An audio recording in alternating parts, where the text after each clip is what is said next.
Good morning, everyone. How are you doing? It's good to see you again. I'm Kate Titus from A Loyal Companion, and I'm excited about today's topic. I know I'm excited about all of them, but this one in particular is pretty timely. I didn't mean it this way, but we are about to start our first heat wave of the summer. It's going to be 109 here in Tucson today, with highs getting up to 111, 112 later in the week. So we are going to be talking about boots today, um, what they do, how to choose them, how to use them, how they can become a great tool in your toolkit to protect your mobility challenged dog's paws. Um, this one's kind of near and dear to my heart, just because I have two dogs that are in wheelchairs, as you know, Half Moon, my little rat terrier guy, and Andy, our pack foster. He is. They're both. In rear wheel carts, they both tend to drag their feet. So any way that I can get, any way that I can get them going and protected is fantastic. So have lots of practical research on those two, as well as the hundreds of other dogs that have come through our facility here at Loyal Companion in Tucson. So before we get going, I have some big news that I neglected to share last week, and was told that I was a moron because I didn't. But I forgot. So here's the big deal. Here's the big news. My book, oops, other side, Emotion to Ocean, won an award. It won a Pinnacle Book Achievement Award from the National Association of Book Entrepreneurs. So I'm very excited about that. I get to have that little medallion on my book now. And yeah, so it's really exciting and unexpected. And thank you to Dudley Court Press for nominating the book. Yeah, it was great, and it's nice to be recognized for the hard work and the quality of output. So I'm super excited about that. And sorry I didn't share it with you earlier. I forgot. But thank you, Maureen, for reminding me. I appreciate it. Okay, so let's get going. Let's get going with our boot talk today. So let's get your boots on. What's that going to look like? Dog boots, so much more than a fashion statement. You know, you see the fluffy frou-frou dogs with the special little rubber tennis shoes or the matching outfits. So much more than that. And they can be, like I said, a fantastic tool for your toolkit to be able to keep your dog's feet and paws safe. And there are different reasons why you may need boots, and that's one of the things we're going to talk about right off the bat. Is what's the problem? You have to know the problem you want to solve before you can really make a good choice and look for the type of boot that your dog needs, because every dog has specific needs to their mobility level. So you may have a well-abled dog. Let's say you've got a lab that you take hiking with you on 6 mile rocky hikes. That dog is going to need a very different boot than, say, what Half Moon or Andy needs, or what a dog who it may be missing a front leg and the other paw is getting some damage from overuse, or maybe a quadriplegic dog, or a quadriparetic dog, a weak dog on all four limbs. So every dog has different needs. So I hope today I'm able to give you some information and some power on how to figure out what problem you're trying to solve. And remember, it's not always just one problem. It could be multiple problems. So being able to recognize those is pretty important, because we know, and I have seen from experience, that selecting the wrong boot can make it even harder for your mobility challenged dog to get around. And you definitely don't want to do that. That's not, everybody's heart's in it. They want to do the right thing, but sometimes just make an uninformed decision. So hopefully I can save you some money and some guilt and some pain for your dog by being able to help you figure that out. So when trying to understand what the problem is for your dog, you want to pay really close attention to what their mobility challenges are, how they move, and what their level of functional mobility actually is. So you're going to be watching things like walking across the room, getting up from a down, squatting to pee and poop, standing to eat. What kind of things are happening during those actions that are causing a challenge or a problem for your dog? It may not be that they fall down. That may not be it. It may be the feet start to slide out from under them when they're standing getting a drink of water. Or maybe they won't go into the kitchen if that's where the water bowl is, or wherever it is in the house, because there's slick hardwood or painted cement or tile, whatever it is, laminate, that it's too slippery. So they're not comfortable being able to stand up on that. So that can be an indicator of one of your challenges, which in this case would be traction. Are they knuckling? So if you're not familiar with knuckling, knuckling is a term. It's exactly what it sounds like. When I explain it to you, you're like, oh, okay. So you think about the dog's paw, okay? So when they walk through, right, they swing through their paw. These are their digits, okay? They come up, put their foot on the ground. Sometimes gravity pulls the digits down or the knuckles down, and they can't quite get them lifted up, so they walk on their knuckles. That's called knuckling.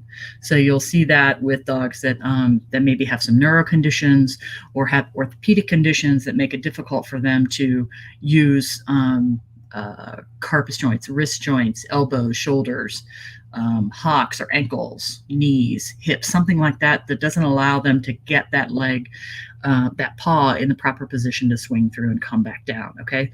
So if that's your issue, you're going to have a completely different kind of boot than if you have just a sliding issue or you're just looking to take care of temperature because your dog's feet and paws are working well. It just takes a long time to get across the hot parking lot or through the frozen tundra in Minnesota in January.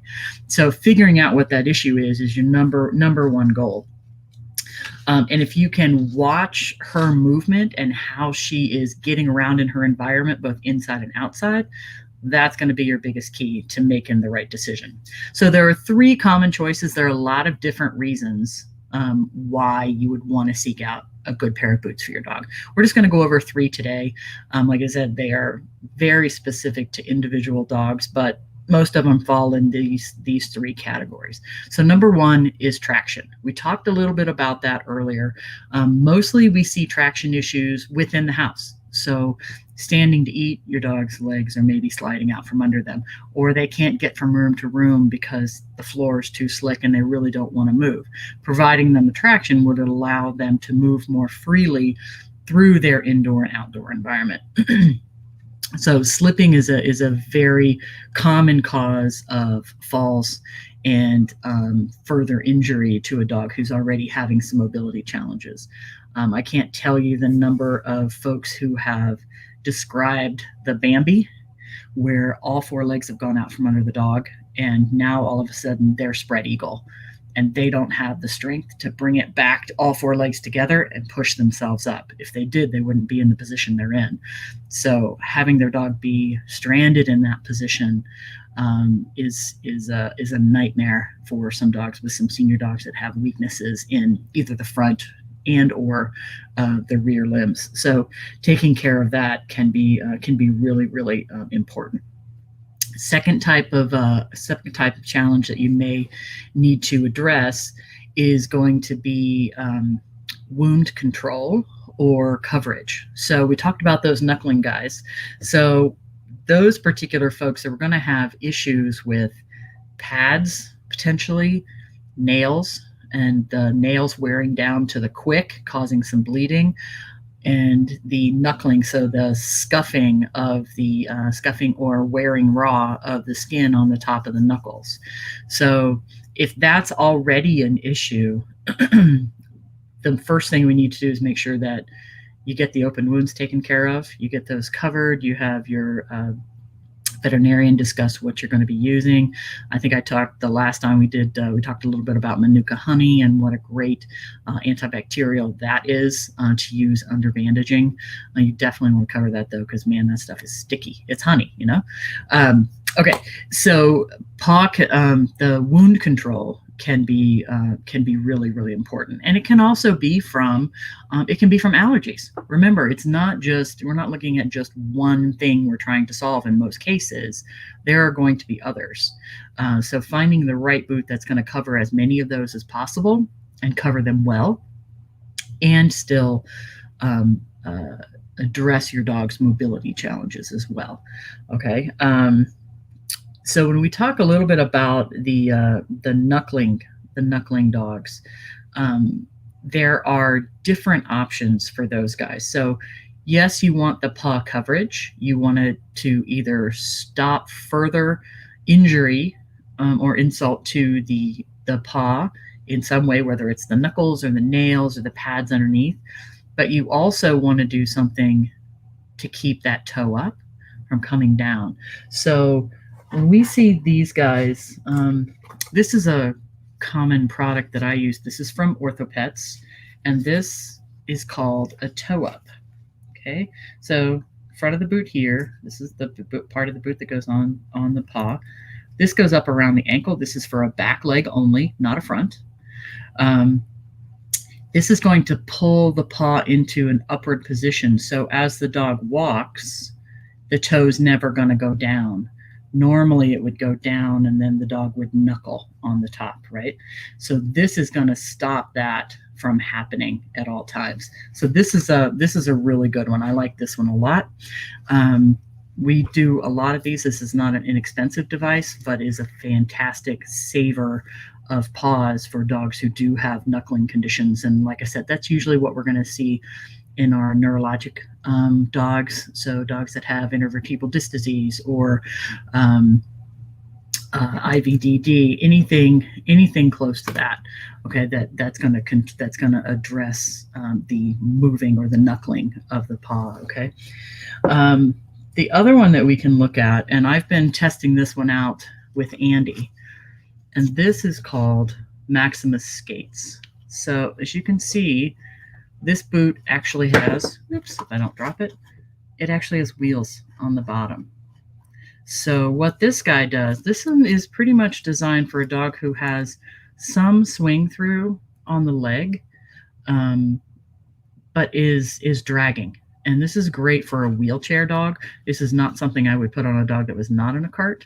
But let me show you a little bit about how it works. I'm going to share my screen here, and I'm going to show you Andy. So here's Andy mid-flight.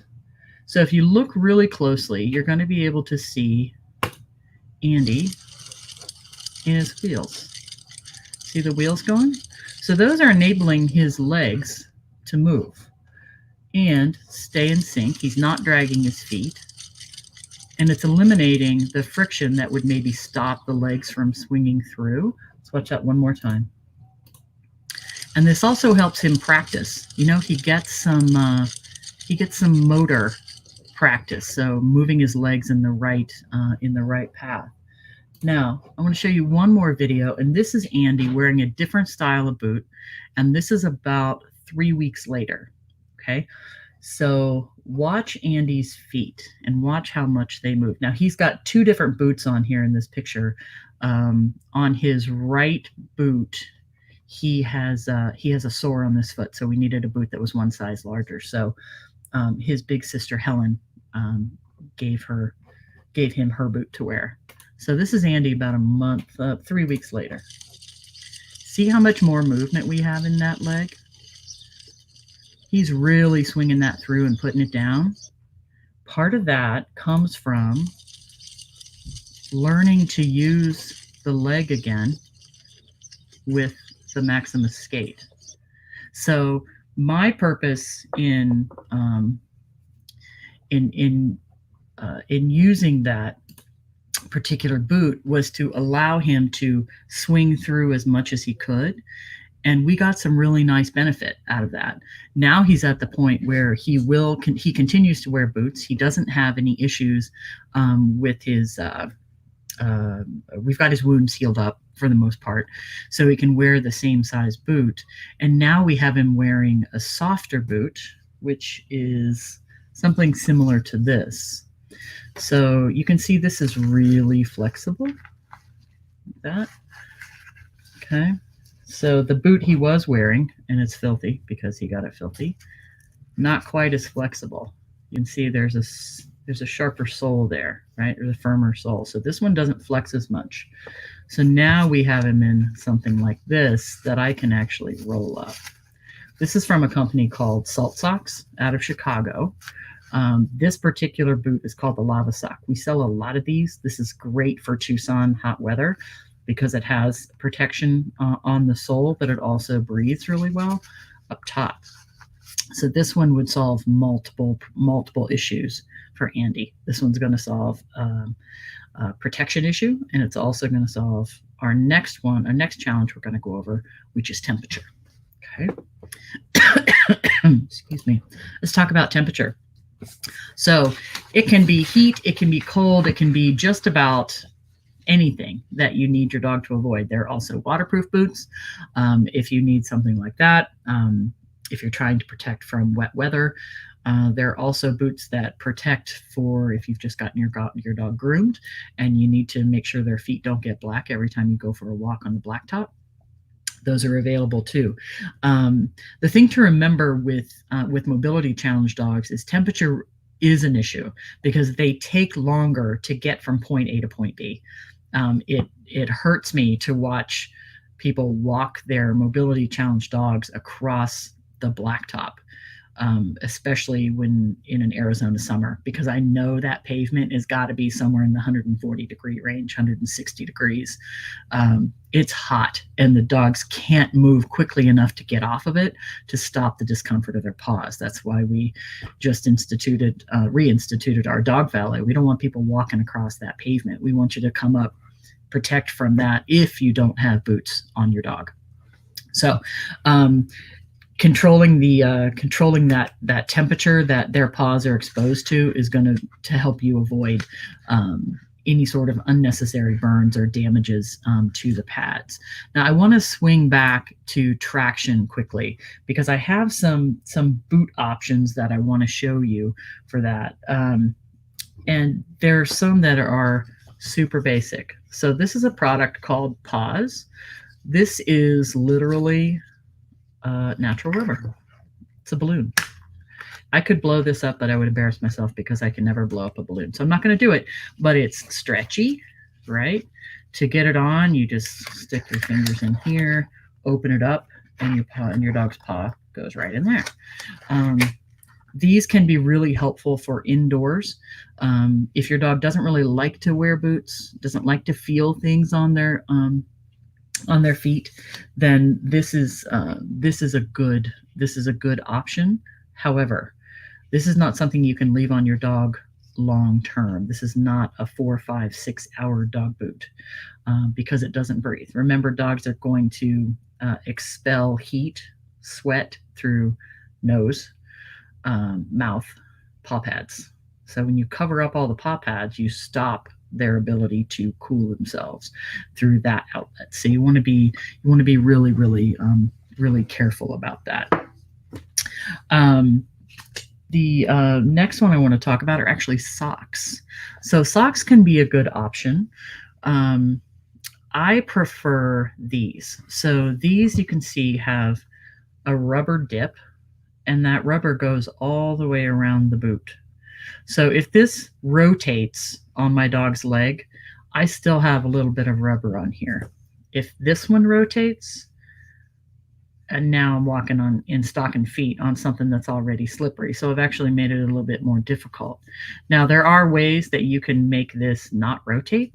I happen to be a big fan of using tape just above what is the fifth med head on the dog. So where the paw starts to widen out, if you want to feel your hand, it's right here on your hand. Okay, so just that spot where it starts to get bigger. The other thing I use, and you have to be careful when you use these, this is a cord keeper for your computer. They make really good stoppers to stop the sock from slipping off your dog's leg. That's the biggest complaint about socks, that we can't keep them on. I couldn't keep Andy's on or Half Moon's on because they drag their feet along the floor. I want those feet protected, but it just pulls it right off the leg. So these can be a good option for the right dog who will tolerate them and who will tolerate you putting some tape or a tie of some sort on the boots. Now, when we're talking about traction, there are some boots that have less They're not quite as heavy duty as, say, these. So you might remember that we had this style of boot on the toe up, right? So this is a very firm sole, and we're going to talk about firmness of sole in a minute. But these are better for outside. These are better for rocky surfaces. This is more like a hiking boot. This is more like a tennis shoe, right? You can see it's much more flexible than this one is. I just can't do that with this one. This is more like what you're going to find on your running shoe or your trail shoe. It's going to be something like this. I don't know if you can hear. There's a whole lot of traction on there, okay? But that's also a whole lot of boot that the dog has to be able to control, okay?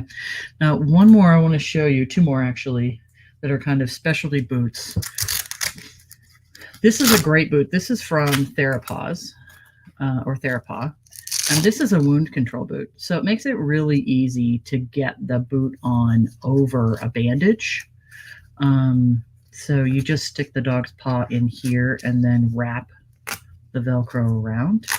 It has a little rubber bottom on it, so that can be helpful. So these are great for wounds on paws, paw pads, knuckles, anything like that. So this is, like I said, this is from a company called Therapaw. They sell these individually. And they are very heavy. This is a neoprene material, neoprene with Velcro. I'm not sure if you can see how thick that is, but it is not the thickest thing in the world. This is going to be a hot boot for any dogs in the heat, especially high temperatures. This is also probably going to be a challenge for dogs in high humidity areas because there's not really a whole lot of breathing.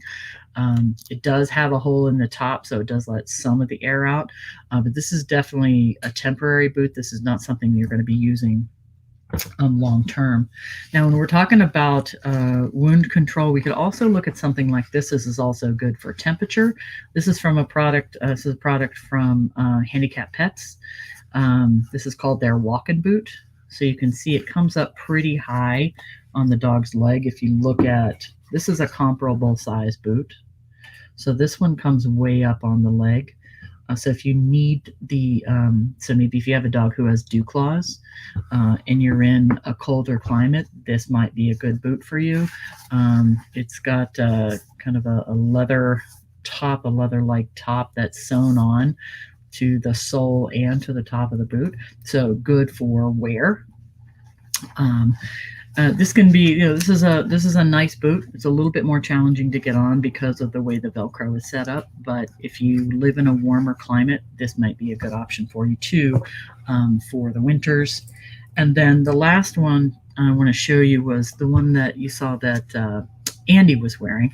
And this has a gaiter on the top. That's what this thing is called. So this stops stuff from getting in there.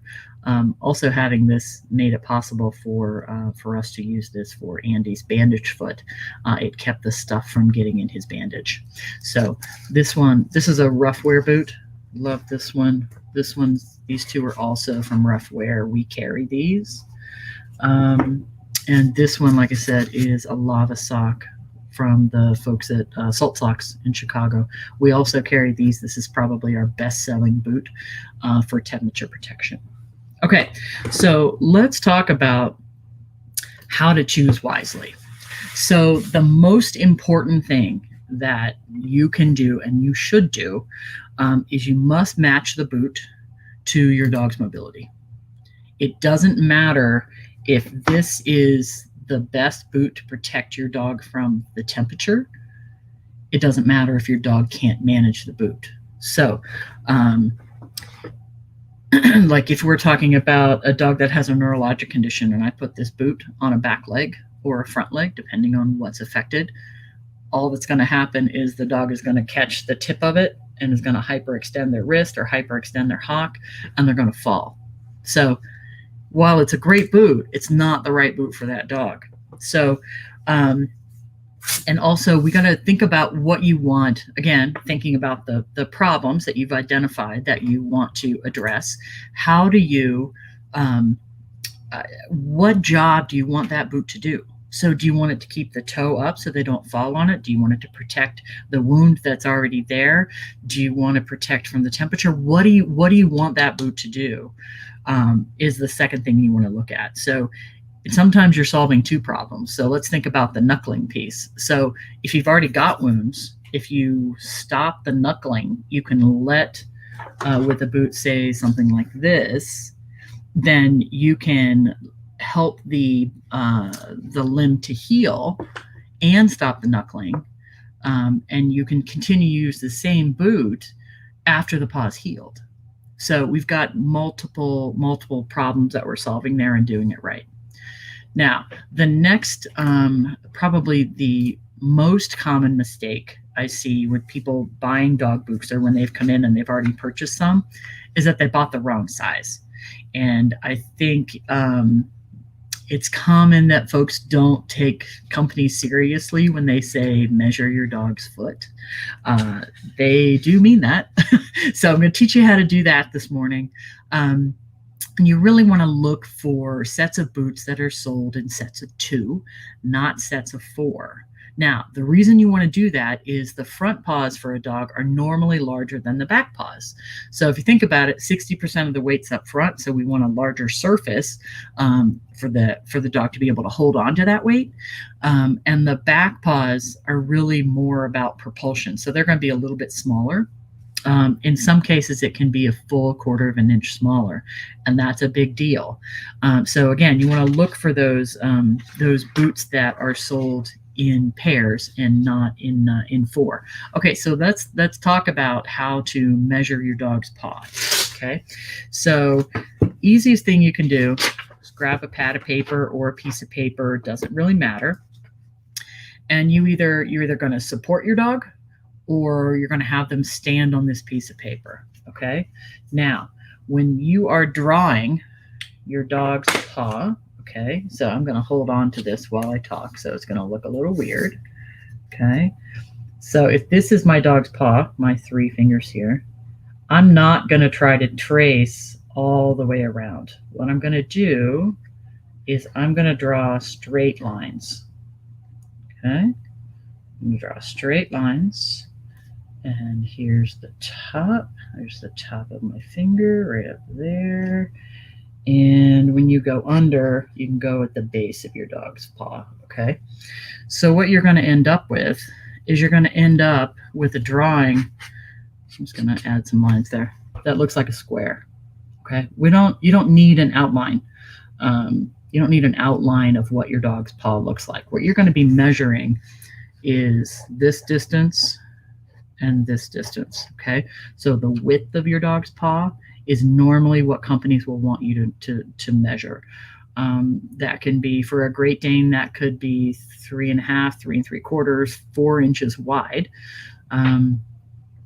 For some of the smallest dogs, we have boots that are as small as 1.25 inches, so tiny.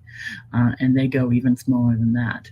So you want to measure what that width is. So just like with us, when you put your foot down and you bear weight on it, it flattens out a little bit. So you get a little bit of growth in the width of the paw. That's why you don't want to hold it up and just measure it while they're lying down. You want them standing and bearing weight on that. And then you want to measure that width and measure the length and check the sizing on the manufacturer website where you're going to be buying your boots.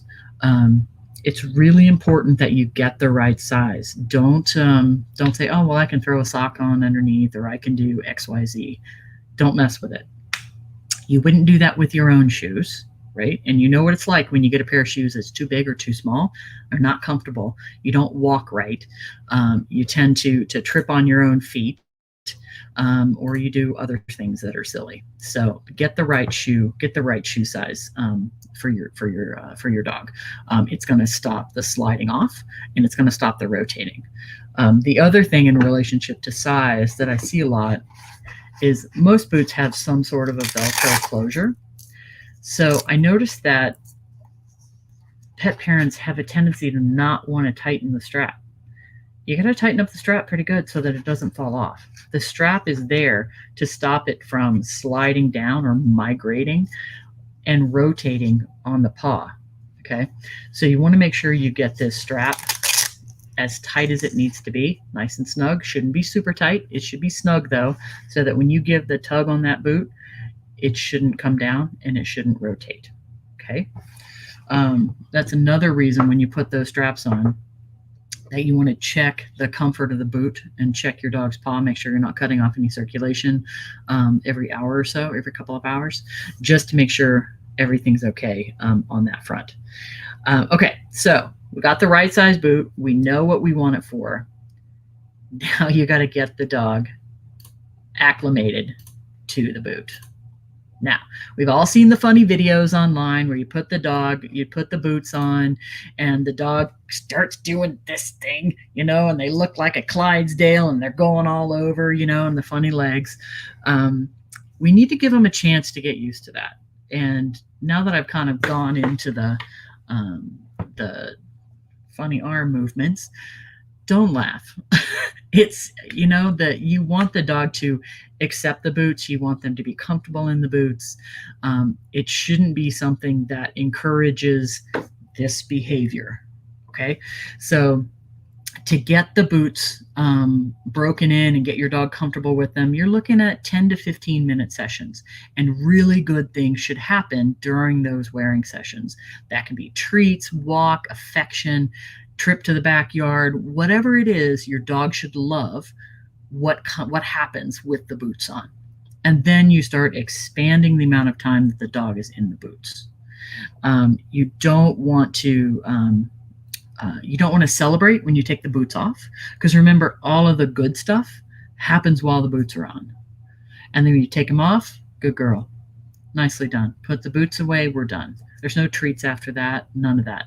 Nothing positive, nothing really exciting happens after the boots come off, okay? Immediately after. So that's going to help with them acclimating to the boot. And it's also going to give your dog a chance, and their skin a chance, to have that foreign material against them. So in the same way that you wouldn't go running, you wouldn't do a 15-mile run in a brand new pair of running shoes. You're going to break those in. Same thing for your dog. Give them a chance to get used to it. The heat of the body will start to soften the materials. Give them a chance to get those broken in. Now, you've gone through this whole process to find the right boots. Now you want to protect your investment. These boots are not inexpensive. They can range anywhere from $15 for, these are disposable, the paws boots, $15 for a pack of 12, to these can be as expensive as about anywhere between $40, maybe $45 a pair. There are others that are upwards of $50 or $60. So you're going to want to protect that investment, especially if you have a dog who's maybe in a cart or a dog who drags their paws. These will wear in a very big hurry. So Andy wore this one 3 or 4 times for a walk while we were protecting his paw with his bandage. This is Helen's boot. So this now has an indent where part of the rubber has started to wear off. And this is a good boot. This is a high quality rough wear boot. But you saw how he was dragging that paw. So imagine that on pavement, roads, rocky dirt. That's going to break down in a big hurry. So to protect your investment, you really want to look at looking at a product called Shoe Goo. That's SHOE-GOO. It is kind of an epoxy, I think is the best way to describe it. And it's clear, and you put it on the area of the boot, and you can really see it on this one. See how it's blackened right through here? So this dog drags his paw. So I'm going to put Shoe Goo all the way over here. I'm going to protect the areas of the boot that he would be wearing down if I didn't have anything on them. A dog who goes for a walk every day, just one walk every day, would probably blow through this boot in about 2 to 3 weeks at the most, before you had a big hole in it, without protection if the dog's going to be dragging the paw. So you want to make sure that you protect it in some way. Shoe Goo has been one of those products that we've used a lot. I'll be upfront and tell you, it's not the most environmentally sound product. It's chemical all the way, but it does the job. There is a video on learn.aloyalcompanion.com that talks about how to put the shoe goo on, how to apply it. There's also some funny outtake of me putting a tube of shoe goo in my mouth to get the screw top off. So if you need a giggle, go watch that. But there's some good information in that video. So if you want to check that out, we can show you how to use that particular type of product. Boots, I love them. I think they can be fantastic. They can solve a heck of a lot of problems, and they're a good piece to have in your toolkit to be able to help protect your dog's paws and to keep them moving and comfortable, and to be able to go for those walks and to be able to do the things that the family are doing and still stay safe. So a good fitting pair of boots can mean the difference between a dog who can't go anywhere without an injury to the paws and a dog who can go everywhere with the family's activities. So investigate your boot options with confidence. You've got some things to work with. Remember that you want to know what your challenge is. Is it traction? Is it wound control, temperature, anything else that applies to your dog? Remember, it doesn't have to just be one of those three. And then you're going to choose that boot wisely. You're going to match your boot to your dog's mobility level. So if your dog doesn't handle a whole lot of weight on their feet, you definitely don't want to get a super stiff sole. You want to get something that looks much softer and is a lot easier for them to manage. You want to get the right size. Please, please, please measure your dog's feet, measure their paws accurately. Once you find that boot, you got the right size, help your dog acclimate to that boot and get it worn in properly. And finally, protect your investment. Get some shoe goo on those boots. If you have questions about how to do that, again, check out that video. If you go to learn.aloyalcompanion.com, just type in the word boots and it will send you to the link that you're looking for. All right, so Sarah has a question. Let's see what Sarah's question is. Okay, so getting some stuff in the boot. She has a lava sock for her dog Biscuit. This is Biscuit we're talking about, I assume. Tape it off the top for protection, or look for one with a gator top. So knowing Biscuit, Biscuit has bad hips. He's not an older dog. He's middle age, if I remember correctly. Sweet big old pit bull who likes to go for his walks. He also pulls a little bit, so he's always kicking up a bunch of dirt. So you've got some options here, Sarah. So I would say, one, check how tight you're making the top of the boot, because it may be staying on, but you may be leaving lots of holes up here for stuff to get in. Number two, is he acting like, I have rocks in my shoe and it's uncomfortable and you're having to stop and address that?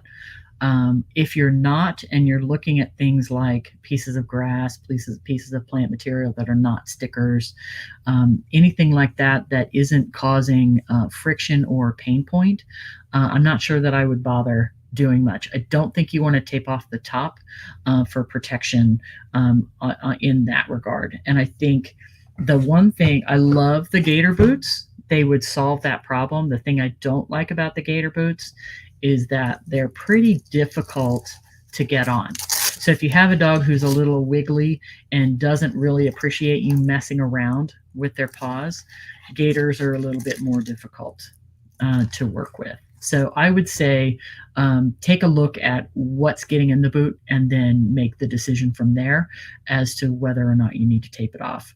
But my first recommendation would be to snug up the boot a little bit tighter up here. Okay, so that's nice and snug around the top of his paw. Okay, all right. Looks like Brenda also has a question. She has 2 dogs that need boots that are under 6 pounds. Okay. Okay. So if you have the So I completely agree. Paws boots are not meant for people that don't have great hand strength. This is not easy to get on. I have arthritis in my fingers, and these are not my favorite, especially if you have a wiggly dog. But you have to open it, and then you have to grab the paw to put it in. That can become a bit of a challenge. Um, and if you have a dog that has longer hair, sometimes the rubber can grab and roll, so it makes it a little uncomfortable. It makes it painful, actually, to pull off the boot. Um, so you might look at, there are different companies that will go down to a 1.25. Some will go to a 1, but that's going to be a specialty type boot. You may not have the luxury of having a higher quality boot. You may have to go with more of a, I don't have one in here right now, but one that's more of a mitten style. So there's no sole, no specific sole on the bottom. So this one obviously has a very specific sole. This one even has a fairly specific sole. It's got specific edges over here. Some of the ones that look more like mittens really look kind of like the paws boots, but they have a cincher at the top. So you might want to look at something like that. That might be a little bit easier for you to manage. And they probably have, most of those have a, what's the word I'm looking for? They have a Velcro closure at the top. So Brenda, I'm going to make a note here to find the style that I think would work for your 6-pounders. And I'm going to post that link on the Facebook Live page. So if anybody else needs a boot that small, they can. And your front, when you talk about your foster that has the knuckling and balance issues, really depends on the level of the mobility challenge that that particular dog has. So if there's falling, that dog may need a front wheel cart, may need some other sort of support to keep them upright. Sometimes if you put a boot on those dogs, they will go down immediately because they've lost proprioceptive feedback. So when we talk about proprioception, talked about it a couple of times in some of my talks, but to review, this is proprioception.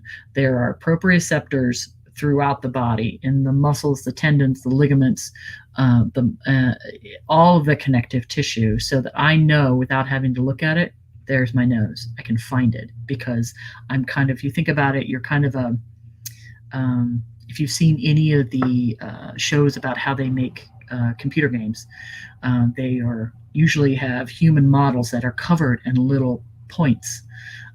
So that there's a reference to where the body is. So it's the same thing for us, except on a much, much grander scale. So we're trying to give that dog as much proprioceptive feedback as possible. So the way the balance and the, what's a better way? So the proprioception system works is your dog puts their foot down on the ground. There's sensory input, so they feel the ground through their paws and the bottom of their foot. That information goes up the paw to the spine, from the spine to the brain. The brain says, oh, okay, that's hot or that's rocky. Here's what you do next. The information goes back down to the paw reacts. So when you take away that information that's coming from the bottom of the paw, the balance starts to fail because the brain isn't sure where the body is in space in relation to the rest of the body. Okay. So if you have a boot like this, where you can't feel the bottom or the ground, and you have something like this where they can, because this is just a thin piece of rubber, much more feedback is going to get through. You're going to want to go with something similar to that. You want them to have as much proprioceptive feedback as possible. Now, if they're knuckling, do they have both front legs? I assume they have both front legs. The knuckling can cause, like I said, the falling. So looking at a mobility device to keep them upright or to stop the knuckling itself, there are anti-knuckling devices for the front limbs. They're much more difficult to work with because they're harder to keep on.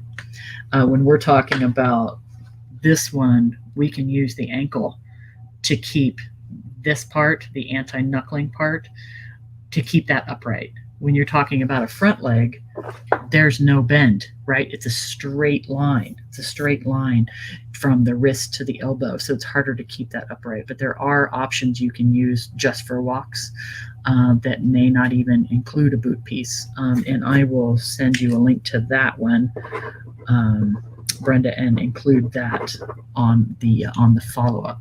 All right. I hope I answered your question at least a little bit there. Okay, so Sarah's told us that that the debris is on the top of the Velcro. Yeah. Okay, so he's not bothered by it. He's not troubled. You're not getting any sharp debris inside. So it sounds like it's just if it's on the Velcro is notorious for grabbing things, and usually things you don't want, like burrs and grass and debris. Detritus. So just work with that one. Okay. All right. Any other questions that I can answer? I'd love to go over that with you, and I'll do, like I said, a quick look for some boots for Brenda. So if you have a smaller dog, maybe check in on that, or a dog with a special need for a front limb knuckling. Okay. All right, everybody, it's been great to be with you. We'll be back in a couple of weeks. So let's see, that would be the second week. No, we'll be back the 4th week of June on Saturday. We're going to be talking about more equipment on that one as well. I think next time is going to be harnesses, but keep your eyes open. And we'll be filling you in on how to select those, how to use them, how to wear them, and yeah. So thank you so much for joining me. I know it's a Saturday morning, and I appreciate the time you take out to be here. So everybody, take care, stay safe, keep wearing your mask if necessary, and we'll see you next time. All right, thanks.